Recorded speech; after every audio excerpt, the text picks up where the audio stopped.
Nayapay is a popular digital wallet in Pakistan, but it's not a lending service, which means you cannot take out a loan through it. Instead, Nayapay offers features like a mobile wallet, a Visa debit card, bill payments, mobile top-ups, money transfers, and even receiving international remittances. You can also have your salary deposited directly into your Nayapay account.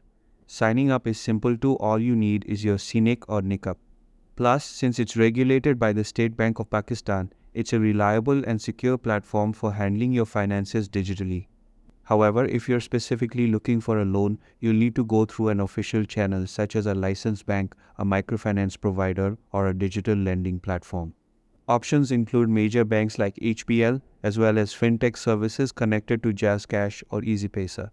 Always make sure the lender is registered with the State Bank of Pakistan or SEC, and pay close attention to interest rates, repayment terms, and any hidden charges. To sum it up, Nayapay is excellent for digital payments and financial management, but when it comes to loans, you'll need to turn to an official lending provider